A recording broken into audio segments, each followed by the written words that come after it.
पद संख्या 70 सात से।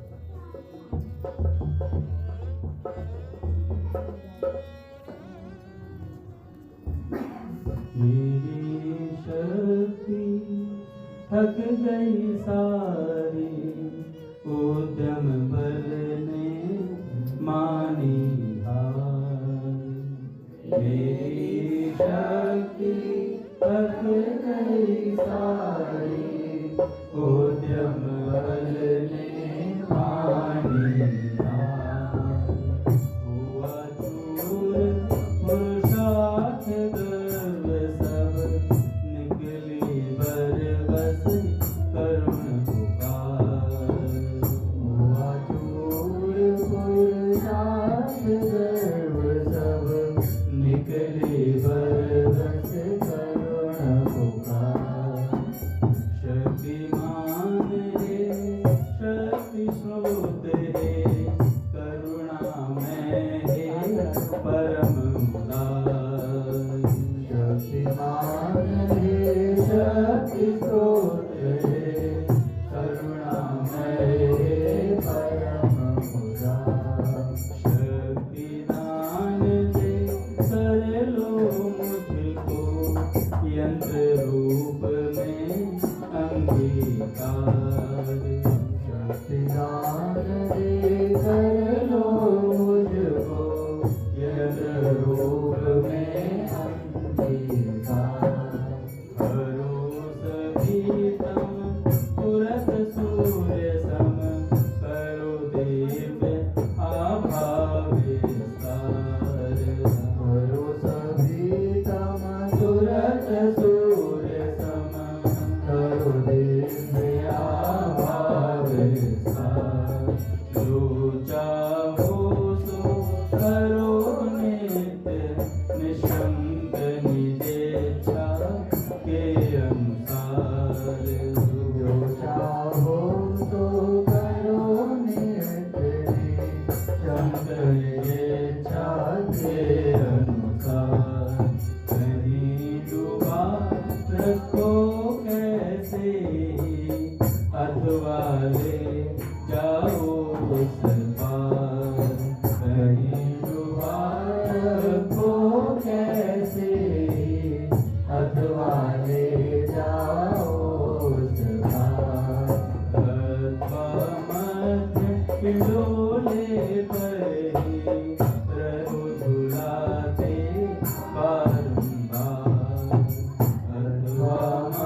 सरकार की जय। पूज्य श्री भाई जी महाराज की जय।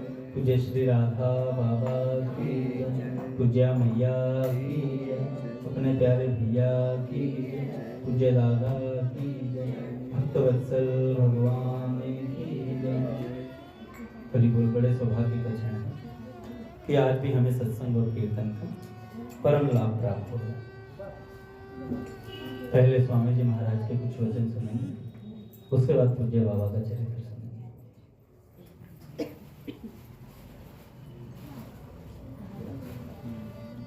स्वामी जी महाराज से किसी ने प्रश्न किया, महाराज जी नाम जपने की खास विधि क्या है? तो स्वामी जी कहते हैं, भैया खास विधि है कि भगवान के होकर भगवान के नाम का जप करें। हो ही राम को नाम जप तुलसी तज कुसमाच। अब थोड़ी दूसरी बात बताता हूँ। भगवान के नाम का जप करो, पर जप के साथ में प्रभु के स्वरूप का चिंतन भी हो। जैसे गंगा जी का नाम लेते हैं तो गंगा जी दिखती हैं कि ऐसे बह रही हैं। गो माता का नाम लेते हैं तो गाय का स्वरूप दिखता है। ऐसे ही किसी ब्राह्मण का नाम लेते हैं तो ब्राह्मण रूपी व्यक्ति दिखाई देता है। मन में एक स्वरूप आता ही है। ऐसे राम कहते ही धनुषधारी राम दिखने चाहिए मन से। इस प्रकार नाम लेते हुए मन से भगवान के स्वरूप का चिंतन करो। यह सबसे खास बात है और खास तरीका है नाम जपने का। भगवान के नाम का जप करना और उसके अर्थ का चिंतन करना, अर्थात नाम लेते जाओ और उसको याद करते जाओ।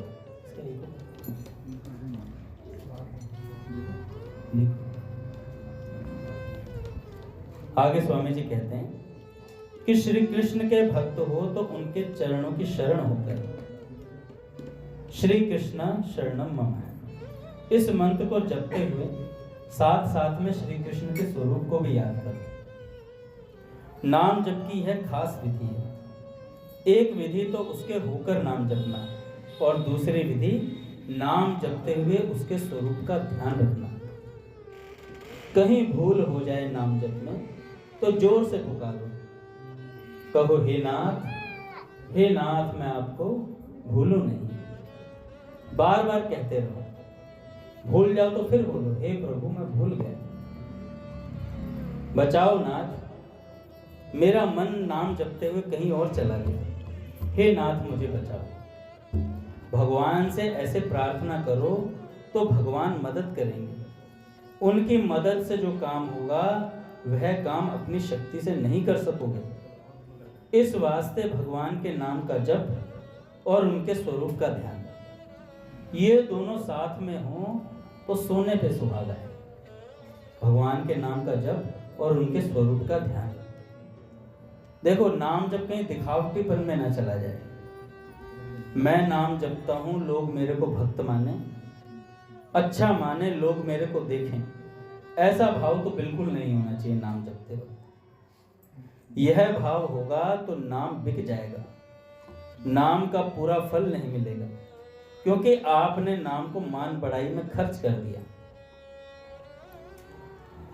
अपने यहाँ प्ले हुआ था ना, तो दो भाई थे, तो दोनों भाई में से भजन करता था, वो संत लेने आए। तो संत ने एक ही बात रखी थी उनके सामने कि तूने जबरदस्ती ले तो लिया है, नाम पर बेचना मत, तो नाम बिक्री नहीं करना है। तो स्वामी जी कह रहे हैं कि नाम बिक जाता है दिखावटीपन में, नाम का पूरा फल नहीं मिलता फिर, क्योंकि आपने नाम को मान बढ़ाई में खर्च कर दिया। इस वास्ते नाम में दिखावटीपन नहीं होना चाहिए। नाम जब भीतर से होना चाहिए लगन पूर्वक। लौकिक धन को भी लोग दिखाते नहीं है, उसको भी तिजोरी में बंद रखते हैं।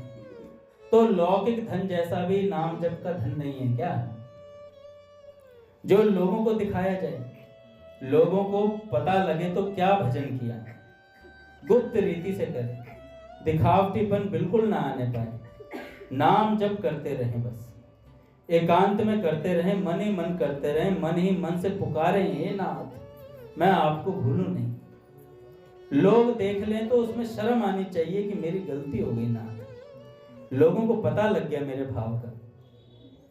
एक महात्मा मिले थे, उन्होंने एक बात कही। स्वामी जी ने कहा, एक बार सुबह मैंने प्रवचन दिया, गरीबों की सेवा करो। तो एक भाई बोले, गरीबों की सेवा करते हैं तो गरीब तंग करते हैं महाराज। तो मैंने कहा, सेवा इस ढंग से करो कि उसे पता ना चले कि सेवा होगी। नहीं तो अब आप जाके सामने जाके रोज 500 का नोट दोगे तो रोज पकड़ेगा, एक बार 500 दे। ऐसे करो कि सेवा की किसी को पता ना चले, तो आपकी सेवा है। नहीं तो लोगों में झंडा फहराते हैं कि हम देते हैं, भीड़ बहुत हो जाएगी, लोग लूट लेते हैं भैया, तंग करते हैं। यह सेवा का भाव नहीं है, केवल वाह वाह लेनी है और कुछ नहीं। भीतर का भाव हो जाए कि इनके घर कैसे चीज पहुंचे, इस तरह से लोगों की सहायता करी जाए, कैसे गुप्त दिया जाए, तो उसे दान का महत्व मिलेगा।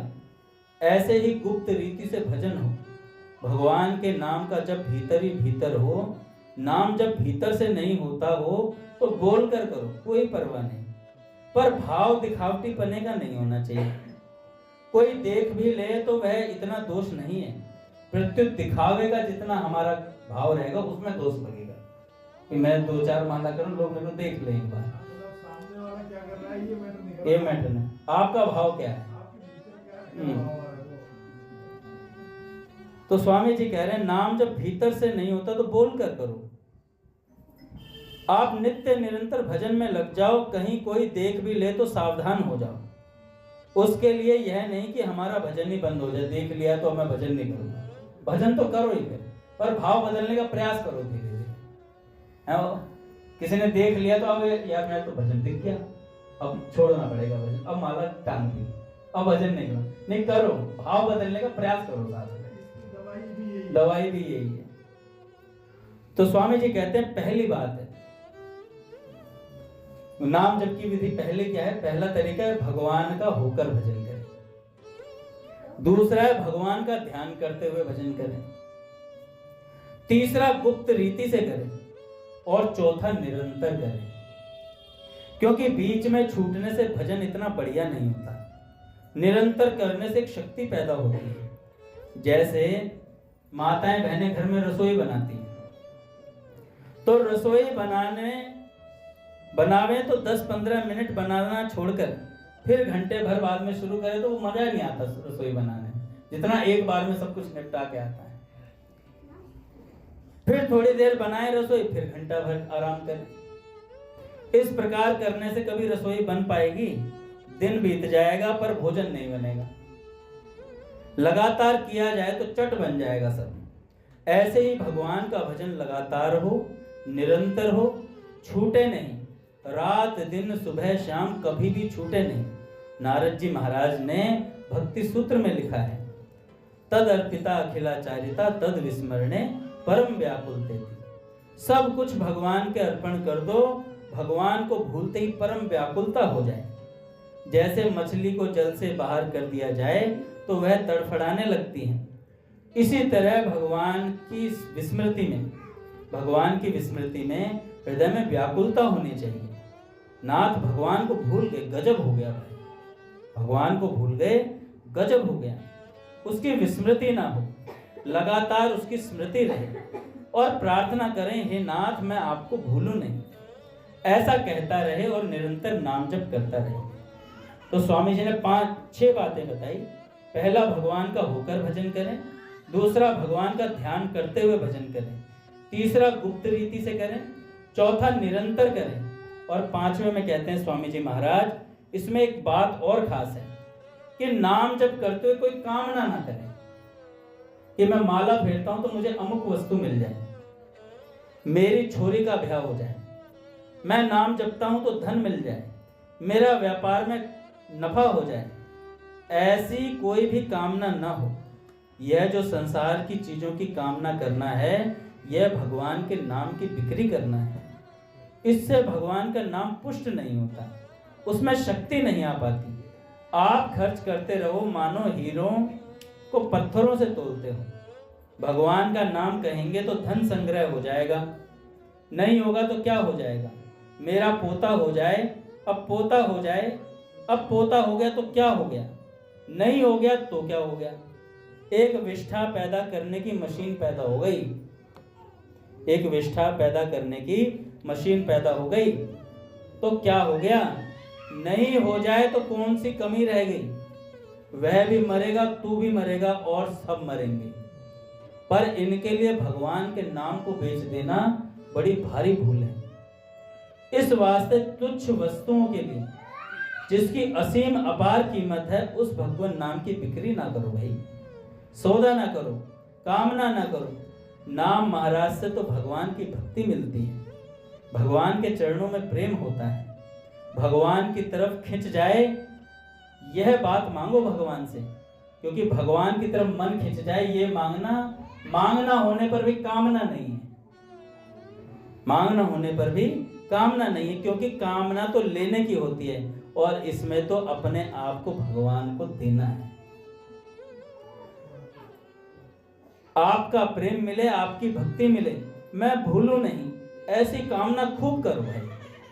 संतों ने भगवान से भक्ति मांगी है, अच्छे अच्छे महात्मा पुरुषों ने भगवान के चरणों का प्रेम मांगा है कि जाहि न चाहिए कबहु कछु, तुम सन सहज स्नेहु, बसहु निरंतरता सुमन, सोराउर निज गेहु।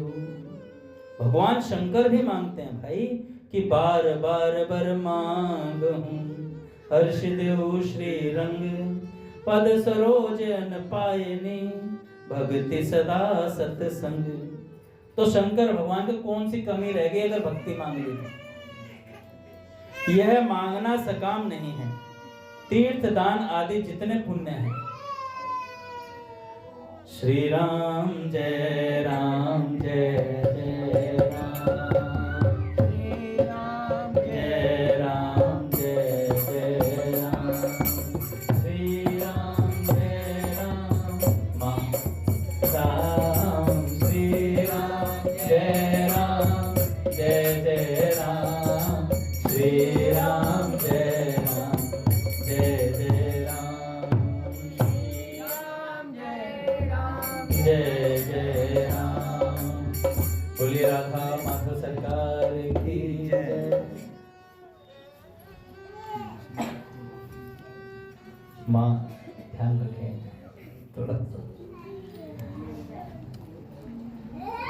तो स्वामी जी कहते हैं कि भगवान की कौन सी कमी रह गई भाई? बाप आप भी ध्यान।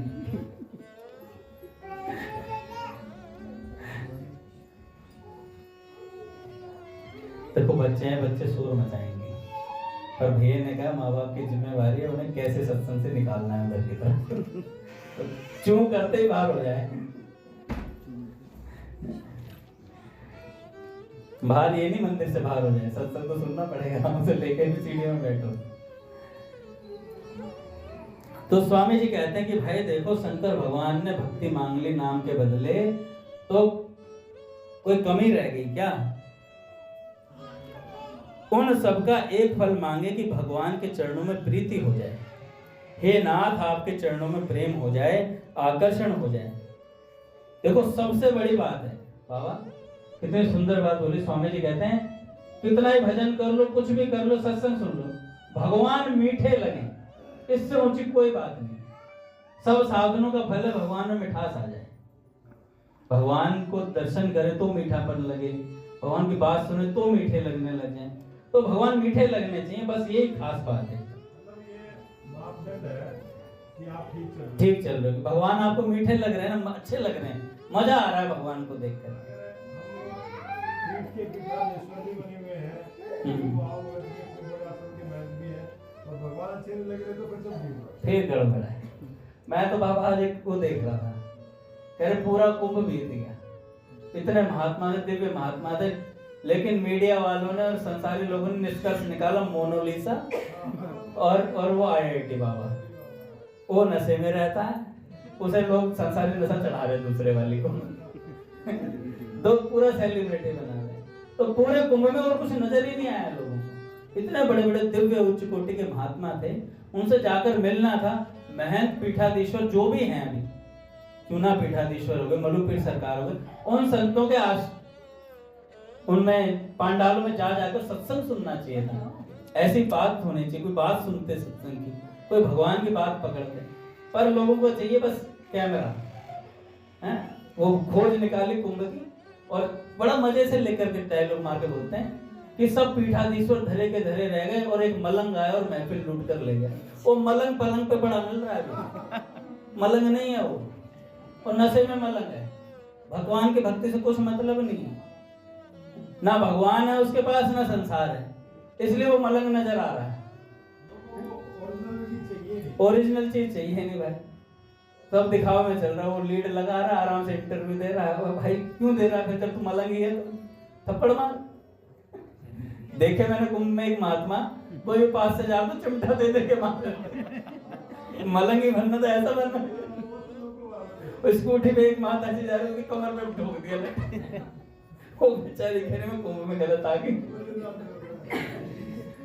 अंगद जी को इसलिए मारा था क्योंकि वो कुंभ में वाहन से आना जाना कर रहे थे। नहीं, एक मीडिया वाला तो कैमरा लेके गया एक संत के पास और उसने चिमटा ही मारा मुंह पे। चिमटा ही मारा। यार असली मलंग तो ये है, खा के देखो इनके चिमटे। वो एक तो आलू पर बैठे हुए निकले, आलू पर वही हाथ मारा। और ये भी आ रही है, कह रहा इतने सालों का नियम नहीं टूटा पर आज तोड़ूंगा। तो असली संतों की खोज खत्म कर दी, पूरा कुंभ ऐसे ही निकाल दिया। बस बातों बातों में कोई सत्संग की बात सुननी थी, कोई महापुरुषों के पास जाते और बैठ करके उनके वचनों, अरे इतने अच्छे अच्छे महापुरुष हैं, एक से एक। पुंडरीक गोस्वामी जी जैसा विद्वान दिखेगा कहीं? क्या वाचन शैली है उनकी, क्या बोलने का तरीका, कितनी पीढ़ियों से उस उनकी पूरी पूरी पुस्तक सत्संग करती आ रही।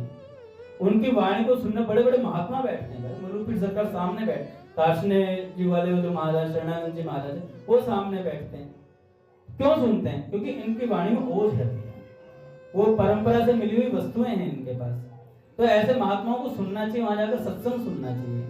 अब जा रहे हैं वो मोनालिसा के साथ फोटो खिंचवा रहा बंदा, तो उसकी चिमटा मारना था। तो पूरे कुंभ की खोज सत्संग होना चाहिए था, भगवान का भजन होना चाहिए था, संतों महात्माओं के दर्शन होने चाहिए थे। इससे बढ़िया कोई कुंभ नहीं था।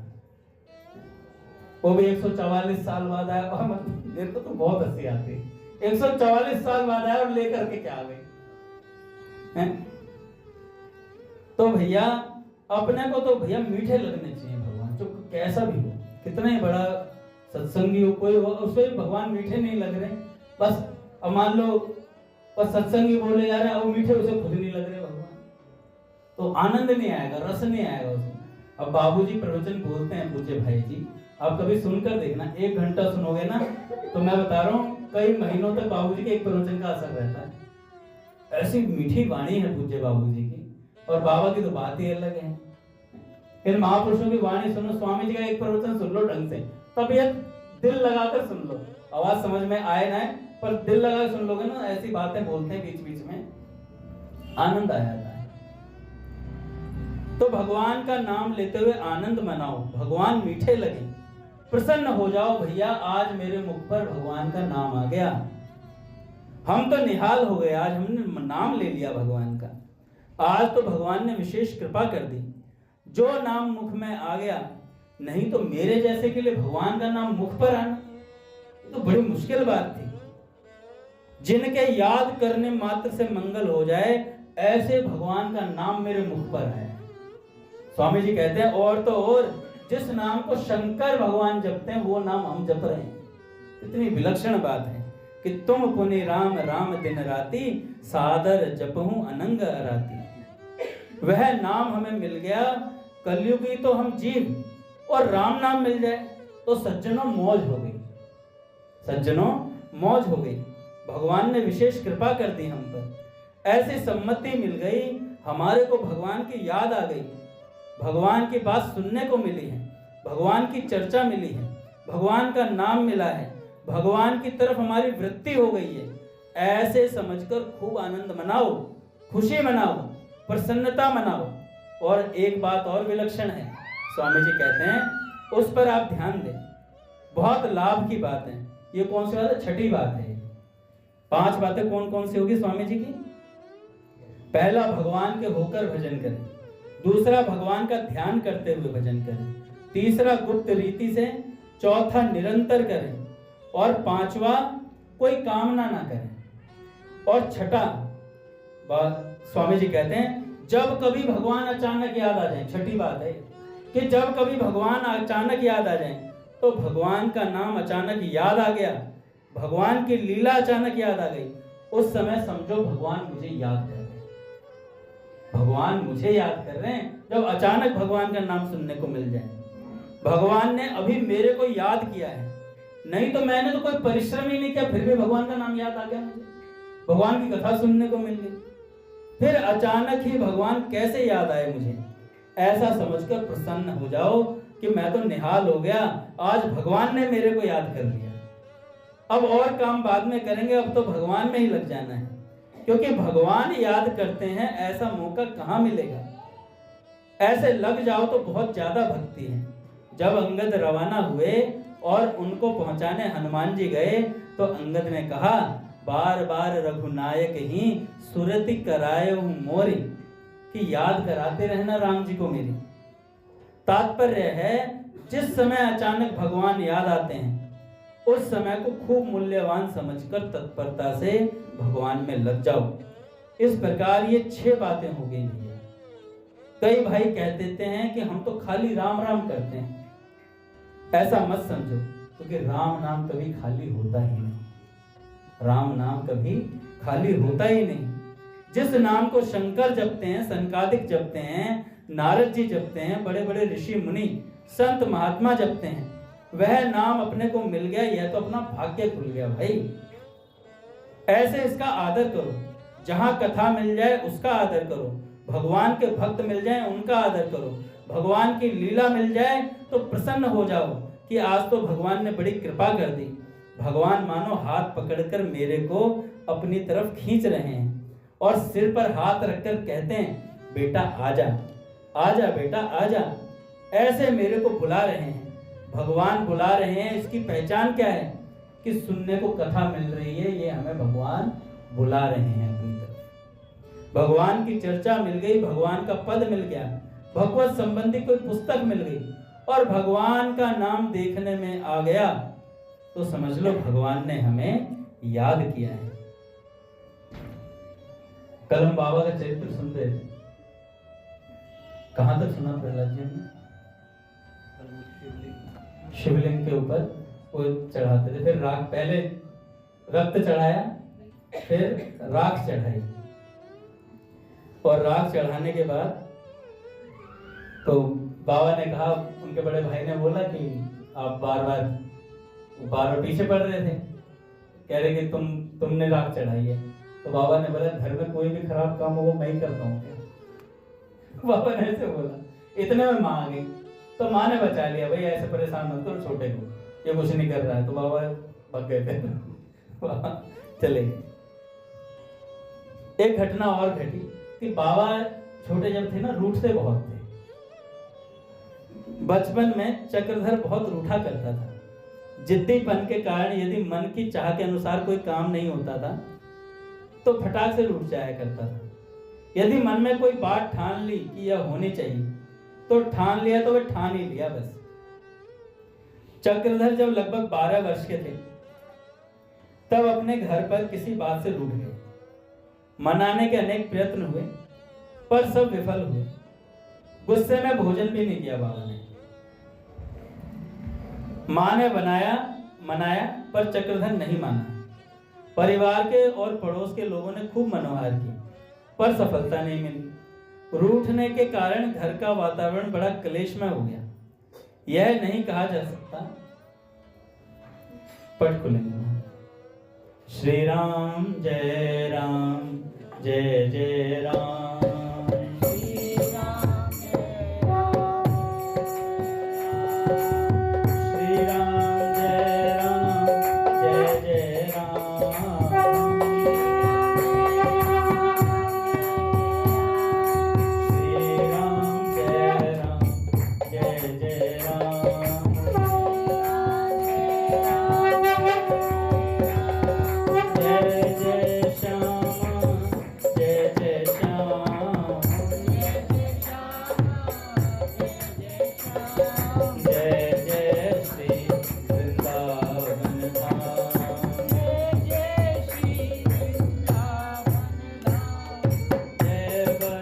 जय नंदगान। पावन राधे तेरो नाम,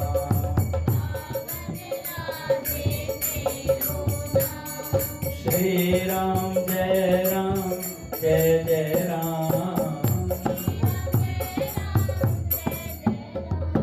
श्री राम जय राम।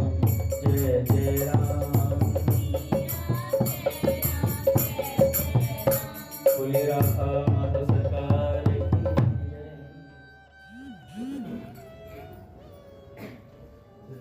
तो बाबा बहुत रूठते थे और इस बार रूठने के चक्कर में घर में सारा क्लेशपूर्ण वातावरण हो गया। यह नहीं कहा जा सकता कि किसकी कौन सी बात कब दिल को छू जाती है और दिल दिमाग पर असर कर जाती है। चक्रधर के भाई श्री देवदत्त जी अपने कमरे से निकले। उनके चेहरे पर बड़ी गंभीरता थी। वे कमरे से बाहर आकर बड़ी गंभीरता पूर्वक चक्रधर से कहने लगे, चक्रधर क्या तुम मेरी एक बात मानोगे? चक्रधर ने कहा, कहिए, क्यों नहीं मानूंगा। बड़े भाई ने कहा, तुम रूठने की आदत छोड़ दो, तुम रूठने की आदत छोड़ दो। इस आदत को छोड़ देने से जीवन में तुम्हारा अशेष मंगल होगा। न जाने उन्होंने यह बात हृदय की किस गहराई से कही थी कि चक्रधर के हृदय में बात लग गई। तुरंत चक्रधर ने उत्तर दिया, आज से मैं रूठना छोड़ देता हूं, आज से मैं रूठना छोड़ देता हूं। अच्छा, इस घटना के बाद जब बाबा सिद्ध महापुरुष तो बाबा कहा करते थे, बाबा कहते कि रूठने से कोई लाभ नहीं होगा। इससे तो अपने जीवन में और अपने आत्मीय जनों में अपार शांति उत्पन्न होती है।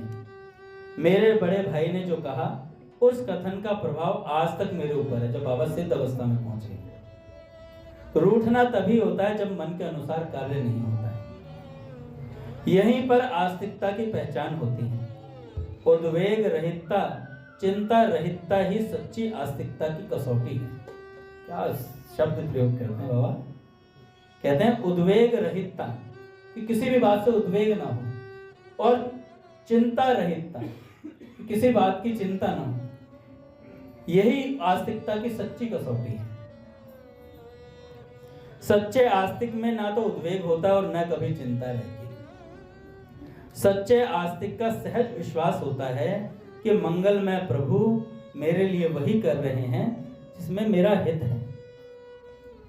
परिस्थिति जब शांत हो गई घर की, अवसर पाकर बड़े भाई ने चक्रधर को प्यार पूर्वक समझाया और बतलाया कि किस प्रकार सात्विक रीति से भगवान शंकर की पूजा करनी चाहिए। फिर तो चक्रधर जल अभिषेक, पुष्प अर्पण, स्तुति, वंदन आदि से भगवान शंकर की सब पूजा करने लगे। भगवान शिव के प्रति यह निष्ठा चक्रधर के जीवन में अंत तक बनी रही।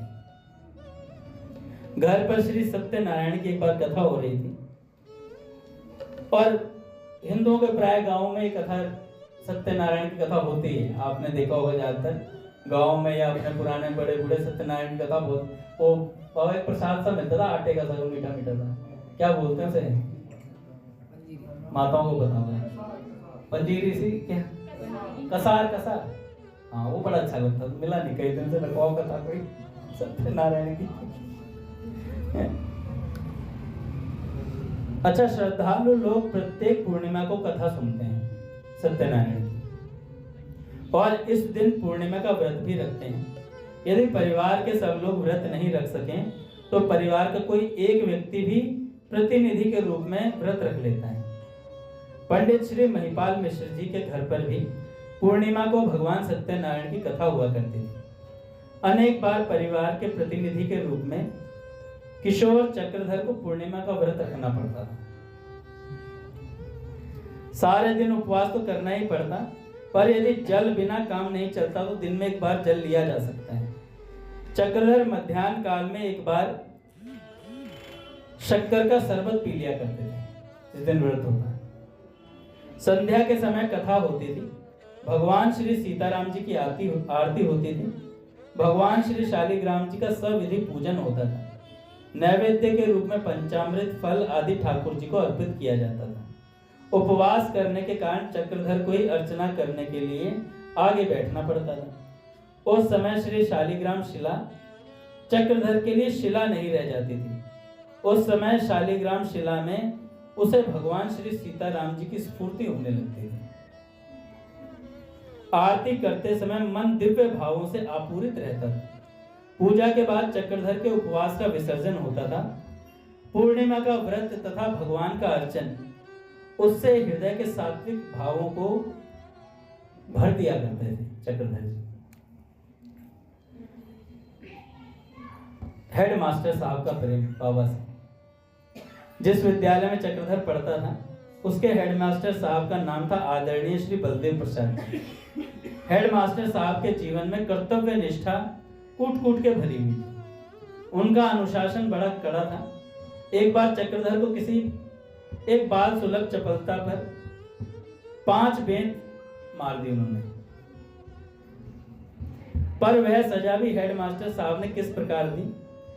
मां की ममता से भरे हुए हृदय से, मुख पर कठोरता, वाणी में शासन लिए हुए उन्होंने बेंत मंगवाई और चक्रधर से कहा, हाथ फैलाओ। चक्रधर ने अपनी हथेली फैला दी, बहुत हल्का सा स्पर्श कराते हुए मारी। इतना प्यार था चक्रधर जी से, तो बड़े प्यार से उनको स्पर्श कराते हुए 5 बेंतें धीरे धीरे मारी। इसके बाद धमकाते हुए कहा, अब ऐसी हरकत मत करना।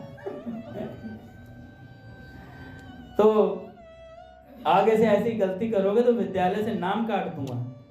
वे ही हेडमास्टर साहब एक बार छात्रावास के द्वार पर खड़े थे। वे क्यों खड़े थे पता नहीं। उसी समय चक्रधर उनके पास आया। उन्होंने चक्रधर से पूछा, क्या तुम मेरे साथ चल सकते हो? चक्रधर ने कहा हाँ, और उनके साथ चल दिया। वे एक कीर्तन मंडल में गए। वहां साप्ताहिक संकीर्तन हुआ करता था। उनके पहुंचने पर कीर्तन कराया। बहुत जमा नहीं कीर्तन। हेडमास्टर साहब ने चक्रधर से पूछा, क्या तुम हरिनाम संकीर्तन करवा सकते हो? वहां जो हो रहा था वो जम नहीं रहा था। तो चक्रधर से पूछा। कीर्तन कराने के लिए चक्रधर सामने आया और उसने सभी उपस्थित लोगों से निवेदन किया कि मैं जैसे जैसे कहूं वैसे वैसे आपको बोलना चाहिए। मैं जितना जितना कहूं उतना उतना ही आपको बोलना है। जो लोग स्वर में स्वर नहीं मिला सकें उनसे प्रार्थना है कि भगवान के नाम का कीर्तन मन ही मन करें। ऐसे लोग यदि मौन रहकर मन ही मन कीर्तन करेंगे तो अत्यधिक सुंदर और भाव उत्पन्न करने वाला कीर्तन होगा। इतना कहकर चक्रधर जी ने रघुपति राघव राजा राम पतित पावन सीताराम इस नाम का कीर्तन करवाया। आरंभ किया। लगभग 20-25 मिनट कीर्तन करवाया होगा। एक विचित्र समा बन गया। चक्रधर ने देखा कि हेडमास्टर साहब के कपोलों पर आंसुओं की धारा बह रही है। हेडमास्टर साहब का यह भक्त रूप देखकर चक्रधर को बड़ा आश्चर्य हुआ कि कहाँ तो विद्यालय में सबको पीटने की हरकत है और कहाँ ये भक्त हृदय आंसू बह रहे हैं कीर्तन सुन करके। संकीर्तन के बाद हेडमास्टर साहब ने चक्रधर से पूछा, चक्रधर क्या तुम प्रति सप्ताह थोड़ी देर के लिए कीर्तन में आ सकते हो? चक्रधर ने स्वीकृति प्रदान कर दी। फिर तो प्रति सप्ताह रूप कला संकीर्तन मंडल में हेडमास्टर साहब के साथ चक्रधर जाने लगा। इतना ही नहीं, चक्रधर के प्रति हेडमास्टर साहब का वात्सल्य और बढ़ गया। बाबा एक संस्मरण और बताता हूं कि बाबा की सिखाने की बड़ी अद्भुत रीति थी। बाबा किसी को सिखाते थे कुछ बात तो बड़ा तरीके से सिखाते थे और डांटना, बाबा ऊपर से डांटते थे, प्रेम करते। इस बात से याद आया मुझे, आज ही पढ़ा था इस संस्मरण में। एक दम्मानी जी थे। एक बार बाबा बैठे हुए थे। बाबा किसी पहले भाई जी की समाधि के ऊपर ना वो स्मारक नहीं बना था, खुली समाधि थी ऊपर से और सब लोग वहां बैठा करते थे। तो बाबा किसी साधक को साधना के कुछ नियम वगैरह कुछ समझा रहे थे। अकेले बैठे थे किसी साधक के साथ। इतने में क्या हुआ, जैसे सेठ लोग आ जाते हैं ना, फिर वो सेठ लोग पूछते नहीं है किसी से, जिनमें धन का अभिमान होता है वो आकर बैठ जाते हैं, हाँ भाई हमारी तो सुनी ही जाएगी। तो कुछ सेठ लोग आकर बैठ गए। अब जब सेठ लोग आकर बैठ गए तो बाबा ने देख लिया धनी मानी लोग हैं, कुछ कहूंगा तो सुनेंगे तो है नहीं। तो बाबा उस साधक से बातचीत करते रहे पर टॉपिक बदल दिया, साधनात्मक प्रश्नों की जगह कुछ और बताने लगे। इतने में क्या हुआ, वो दम्मानी जी मिलने आए थे बाबा से, तो उन्होंने देखा कि बाबा 5-6 जनों के बीच में बैठे हैं। तो उन्होंने सोचा साधारण सार्वजनिक मीटिंग होगी, बैठ जाता हूं मैं जाकर के। और जैसे ही दम्मानी जी जाके बैठे, बाबा ने क्या सुनाई, तमीज नहीं है तुमको, आगे बिना पूछे यहाँ बैठ गए, कोई मर्यादा होती है नहीं होती है, तुम्हारे अंदर धन का बहुत ज्यादा जोर आ गया, तुम्हारे भीतर अहंकार आ गया धन का, है तुम्हें बिल्कुल तमीज नहीं रही हो। और महाराज 10-5 मिनट ऐसा सुनाया, वो तो भीतर ही भीतर घूंट पी गए। कह रहे यार मैं गलती तो हो गई, मैं समझ रहा हूँ कि मैं बिना पूछे आ गया बाबा के पास, पर इतनी भयंकर नहीं थी जितनी बाबा ने बना दी। तो बाबा ने खूब डांटा भाई। अब डांट दिया तो बेचारे वाटिका आए थे, मिलने के लिए आए थे बाबा से। तो अब वो क्या करें, अपने कमरे में चले गए, पूरे दिन वाटिका में बाहर नहीं आए कमरे से, वो दम्मानी थी। अच्छा बाबा की नजरें ढूंढ रही थी उन्हें, तो कब बाहर आए बात कर रहे। और दम्मानी जी वो आए नहीं, डर के मारे बेचारे। शाम को उन्होंने हिम्मत करी और भाई जी की समाधि की तरफ से घूम रहे थे, पर बाबा की कुटिया की तरफ नजर नहीं कर रहे, घूम देख ही नहीं रहे, ना कुटिया की तरफ जाने का मन भी नहीं कर रहा है। मन में भी सोच रहे नहीं, बिना पूछे नहीं जाना चाहिए, बार बार अपने मन को कह रहे बिना पूछे नहीं जाना चाहिए, सुबह जानी पड़ेगी, बिल्कुल नहीं जाना चाहिए, पूछ के जाना चाहिए व्यक्ति को। अच्छा मन में खटास तो थी, दर्द बहुत था, बहुत भयंकर पीड़ा थी। और दर्द को लेकर के इतने में बाबा मिल गए। बाबा भी ढूंढ रहे थे उन्हें कि दिख जाए बंदा मुझे एक बार, मैं बात करूं उससे एक बार। हाँ प्लॉट के इधर उधर ही रहते हैं, पर हिम्मत नहीं करते भैया से मिलने की। तो बाबा ने देख लिया ये कुटिया की तरफ देख तो रहा है पर आ नहीं रहा है। तो बाबा ने कहा दम्मानी जी आइए आइए आइए आइए। तो दम्मानी जी हाँ बाबा, हाँ बाबा, मुझे लगता है तुम्हें ज्यादा बुरा लग गया सुबह की बात का। तो बेचारे उन्होंने दम्मानी जी ने बोला कि बाबा नहीं, आपकी बात को बुरा कैसे लग सकता है, आप तो जो बोलेंगे मेरे मंगल के लिए बोलेंगे। कह रहे ऊपर से बनावटी बात बोल रहा है, भीतर तो दर्द बहुत है, ऊपर से मत बोलो बेटा, मैं जानता हूँ भीतर के तुम्हारे दर्द हुआ, तुम्हें चोट लगी। कह रहे नहीं बाबा आप अरे मंगल तो ठीक है, पर ये बताओ तुम्हें दुख हुआ। कह रहे हाँ बाबा दुख तो हुआ। कह रहे बात ऐसी है, असल में निशाना तुम पर नहीं था, निशाना था तुमसे पहले आए हुए 2-4 सेठ वहां बैठ गए थे आकर के। अब मैं उन्हें डायरेक्ट तो बोल नहीं सकता था, मुझे लगा तुम मेरे हो, तुम्हारे कंधे पर रखकर हमने बंदूक चला दी। हमने सोचा अब ऐसी रेल बनाएंगे कि आज के बाद सेठ नहीं बैठेंगे कभी आके। तो कंधे पे बंदूक तुम्हारे थी पर निशाना गोलियां उनको लगनी थी, तो इसलिए मैंने भर भर के डांटा। तो दम्मानी जी के आंखों से आंसू आ गए। कह रहे कि बाबा आपकी भी सिखाने की बड़ी रीति है। तो बाबा ने कहा कि देखो बेटा, महात्मा क्या कब कैसे किस तरीके से सिखाएंगे वो तरीका उनका अपना होता है, वो तरीका किसी से उधार नहीं लेते हैं, वो अपनी सिखावन की रीति रखते हैं। और मुझे उनको भी सिखाना था, तुम्हें भी बात लग गई, पर मेरा तुमसे इतना अथाह प्रेम है कि मैंने तुम्हें अपना समझ करके इस बात के लिए तुम्हें प्रयोग कर लिया। तब उनको बड़ा रुदन आया कि बाबा ने मेरा इस्तेमाल किया, इतनी बड़ी बात है कि बाबा ने मेरे को डांटा। तो उन्होंने फिर बाबा से क्षमा भी मांगी इस बात के लिए।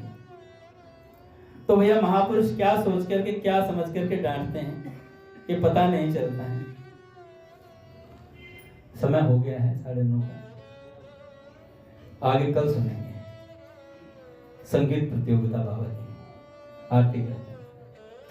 बोले राधा माधव सरकार।